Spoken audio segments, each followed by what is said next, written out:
La Primera Guerra Mundial no comenzó de repente. Fue el resultado de muchos problemas que se acumularon por años. Las potencias de Europa estaban en competencia constante. Cada país quería ser el más fuerte, el más rico y el más poderoso. La guerra no era inevitable, pero las tensiones crecían cada día más. A finales del siglo XIX, Europa vivía una carrera armamentista. Alemania y el Imperio Británico competían por tener las flotas más grandes. Francia no olvidaba su derrota ante Alemania en 1871 y Rusia buscaba expandir su influencia en los Balcanes. Todos se preparaban, aunque aún no sabían para qué. La situación en los Balcanes era especialmente tensa. El Imperio austrohúngaro y el Imperio otomano estaban perdiendo poder, mientras Serbia buscaba liderar a los pueblos eslavos. Rusia apoyaba a Serbia, lo que enfrentaba indirectamente a Austria-Hungría y Rusia. Era un polvorín listo para explotar. En 1882 se formó la Triple Alianza: Alemania, Austria-Hungría e Italia. Luego, en 1907, se unieron Francia, Rusia y el Reino Unido en la Triple Entente. Así, Europa quedó dividida en dos grandes bloques militares. Cualquier conflicto local podía convertirse en una guerra total. El nacionalismo también jugó un papel importante. Muchos pueblos querían independizarse o unirse a otros países con quienes compartían lengua y cultura. Esto era especialmente fuerte en los Balcanes, donde serbios, croatas y búlgaros deseaban liberarse del control austrohúngaro y otomano. El 28 de junio de 1914 ocurrió un evento que lo cambiaría todo: el asesinato del archiduque Francisco Fernando de Austria en Sarajevo. El responsable fue Gavrilo Princip, un joven nacionalista serbio.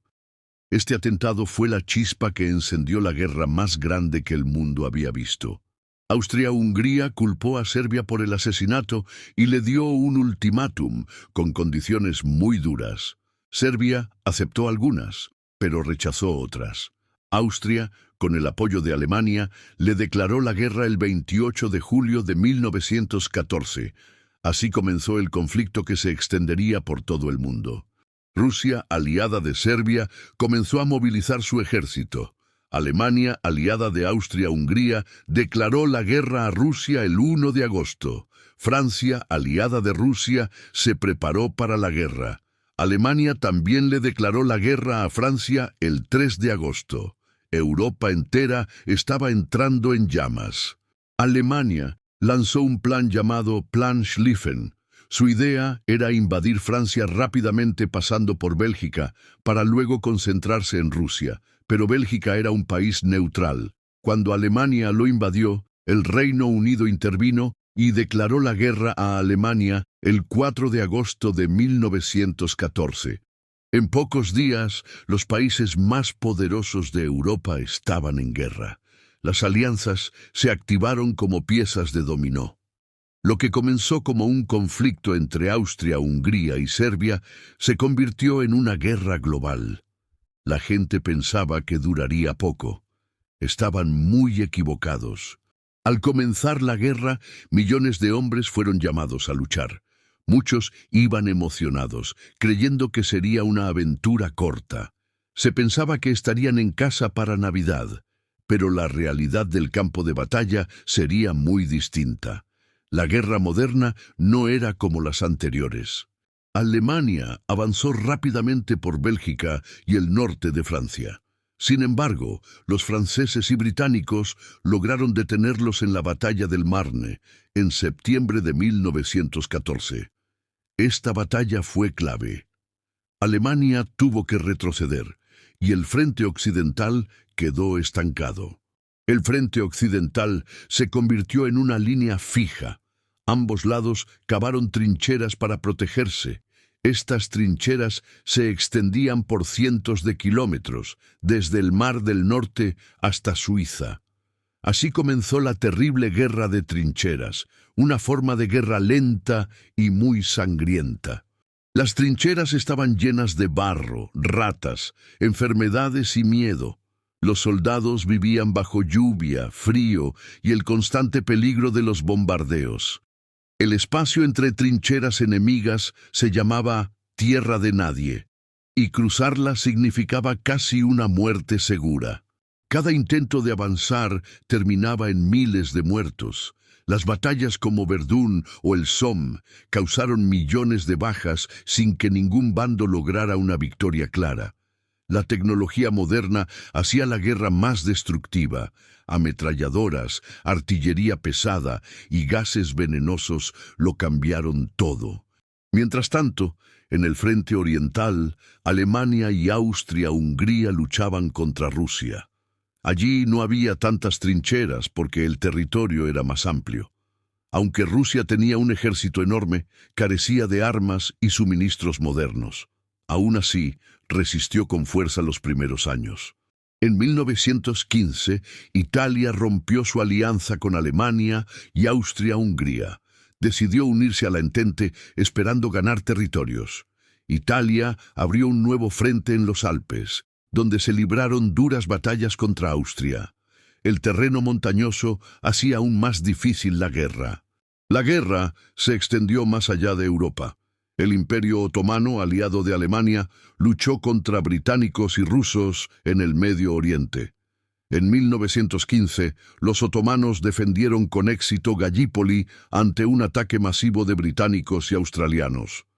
Fue una gran victoria para ellos. También en 1915 ocurrió algo terrible, el genocidio armenio. El Imperio Otomano persiguió y deportó a la población armenia, acusándola de colaborar con los enemigos. Más de 1 millón de armenios murieron. Fue uno de los crímenes más graves del siglo XX. En África y Asia también hubo enfrentamientos. Las colonias de los imperios europeos participaron en la guerra. Soldados de la India, África y otras regiones lucharon para sus metrópolis. Aunque muchos dieron su vida, no siempre fueron reconocidos como héroes. La guerra también se peleó en el mar. El Reino Unido usó su poderosa marina para bloquear a Alemania. Eso significaba que los barcos no podían llevar comida ni suministros a los puertos alemanes. Esto causó hambre y sufrimiento entre los civiles alemanes durante la guerra. Alemania respondió con submarinos, llamados U-boats. Estos atacaban barcos enemigos sin previo aviso, incluso hundían barcos civiles. Uno de los casos más famosos fue el hundimiento del Lusitania en 1915, donde murieron más de 1,000 personas, incluyendo ciudadanos estadounidenses. El hundimiento del Lusitania causó enojo en Estados Unidos, pero el país aún no entró a la guerra. El presidente Woodrow Wilson trataba de mantener a su nación neutral. Sin embargo, con cada ataque submarino alemán, crecía la presión interna para intervenir. El año 1916 empezó con cansancio y desesperanza en todos los frentes. La guerra ya llevaba más de 1 año y medio. Millones habían muerto. Sin embargo, en lugar de buscar la paz, los países planearon nuevas ofensivas. La primera gran batalla del año fue una de las más sangrientas, Verdún. El 21 de febrero de 1916, Alemania lanzó su ofensiva en Verdún, al noreste de Francia. El objetivo era desangrar al ejército francés. El general alemán Falkenhayn dijo: «Debemos matar a tantos franceses como sea posible». Fue el inicio de una batalla brutal que duraría casi 10 meses. Verdún tenía un gran valor simbólico para los franceses. Era una ciudad fortificada y símbolo de resistencia. El gobierno francés no podía perderla, por eso decidió defenderla a toda costa. El general Pétain fue puesto al mando y prometió: «No pasarán». Durante los primeros días de la ofensiva alemana en Verdún, cayeron más de 1 millón de proyectiles sobre las posiciones francesas. El cielo se cubrió de humo y fuego. Las trincheras desaparecieron bajo los bombardeos. Los soldados, vivieron un verdadero infierno. A finales de febrero y principios de marzo de 1916, las tropas alemanas lograron avanzar lentamente. Capturaron el fuerte de Douaumont, una de las fortalezas clave de Verdún. Fue un golpe duro para los franceses. Sin embargo, la defensa se mantuvo firme en otros sectores. El 6 de marzo de 1916, Alemania lanzó un nuevo ataque sobre el flanco izquierdo del frente de Verdún. Esta vez se centraron en el bosque de Cumiers y la colina Le Mort-Homme. Las condiciones eran horribles. El barro y los cuerpos cubrían el terreno. En abril de 1916, los franceses organizaron contraataques para recuperar posiciones. El general Pétain rotaba constantemente a las tropas para evitar que colapsaran mentalmente. Este sistema fue llamado la noria, como una rueda que gira dando descanso a los soldados. El 8 de mayo de 1916, los alemanes capturaron el fuerte de Vaux. La defensa francesa fue heroica. El comandante Raynal resistió hasta el último momento sin agua ni municiones.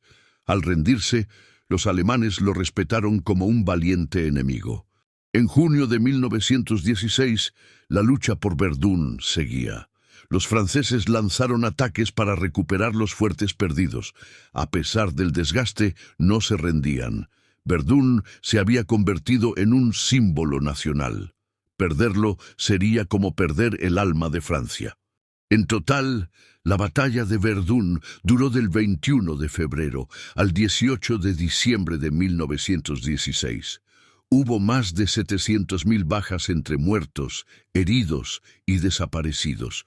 Todo eso por apenas unos kilómetros de terreno. Pero para Francia, Verdún fue una victoria moral.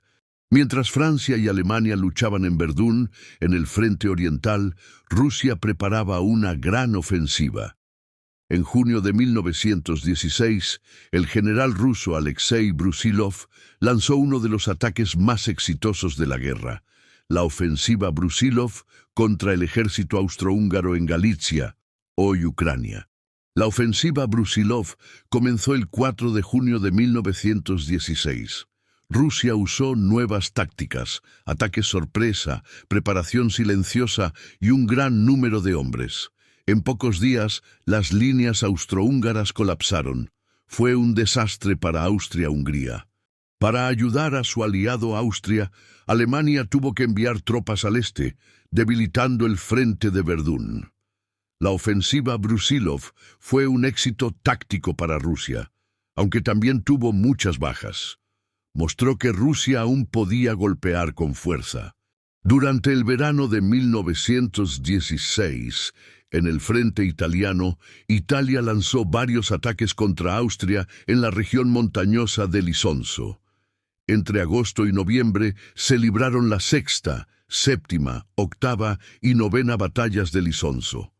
Fue una guerra en condiciones heladas y muy duras. En la sexta batalla del Isonzo, en agosto de 1916, Italia logró tomar la ciudad de Gorizia. Fue una victoria simbólica pero limitada. El terreno montañoso hacía difícil avanzar. Ambos bandos sufrían por el frío, la nieve y los bombardeos constantes. En el Medio Oriente, el Imperio Otomano luchaba contra los británicos en Mesopotamia, hoy Irak. En abril de 1916, los otomanos lograron una gran victoria al forzar la rendición del ejército británico en Kut al-Amara, después de un largo asedio. El sitio de Kut duró desde diciembre de 1915 hasta el 29 de abril de 1916. Fue una de las derrotas más humillantes del Imperio Británico en la guerra. Más de 13.000 soldados británicos e indios se rindieron ante los otomanos.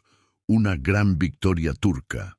Ese mismo año, los británicos reorganizaron sus fuerzas en el Medio Oriente y planearon nuevas campañas.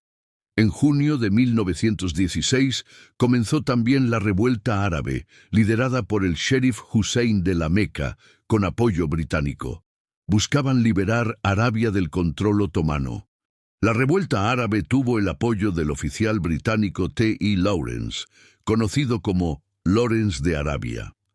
Los árabes tomaron varias ciudades y realizaron ataques a líneas de tren turcas.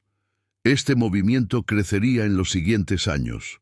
En el Balcán, Rumanía decidió entrar a la guerra del lado de la Entente.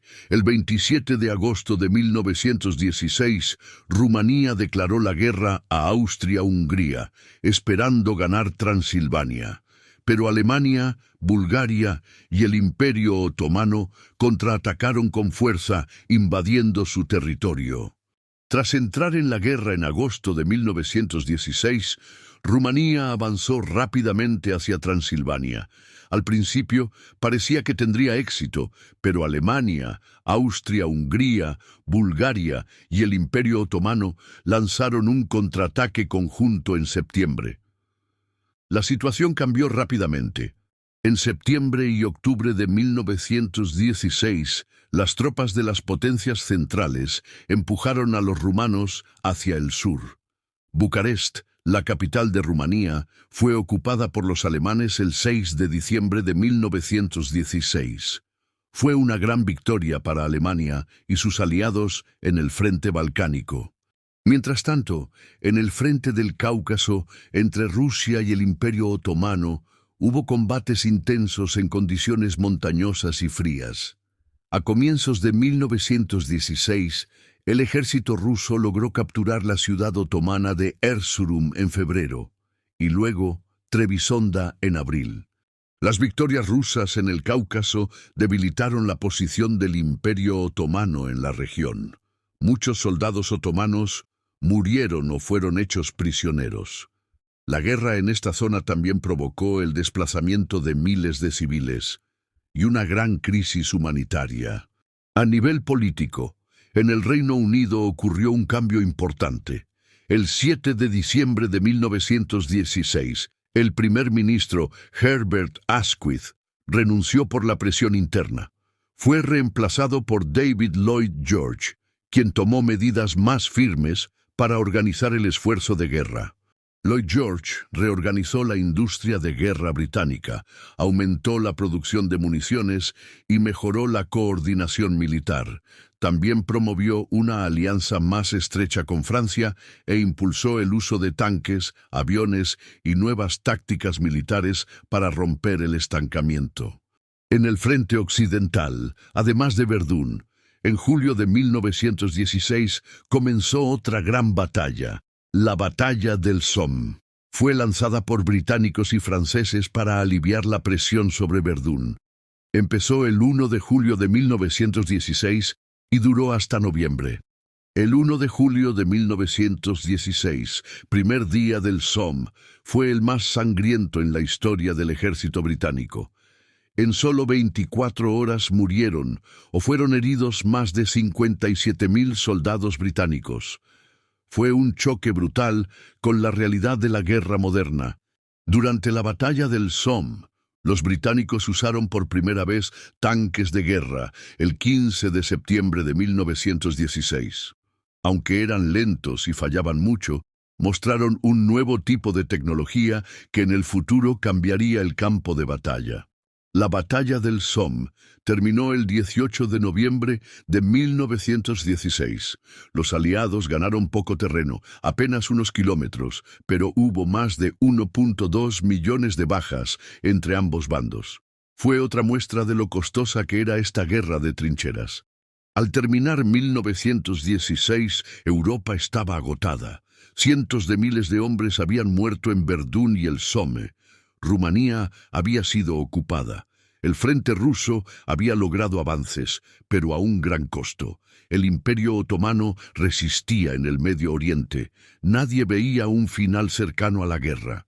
En los países europeos, la guerra ya no era vista como una aventura gloriosa. Millones de familias sufrían por la pérdida de hijos, hermanos y padres. Los alimentos escaseaban. Había racionamiento, colas para comprar pan y carbón, y cada vez más descontento popular. En Francia, el general Pétain fue considerado un héroe por su defensa de Verdún. En Alemania, el poder político comenzó a concentrarse en los generales Hindenburg y Ludendorff, quienes tomaron el control casi total del esfuerzo de guerra a partir de agosto de 1916.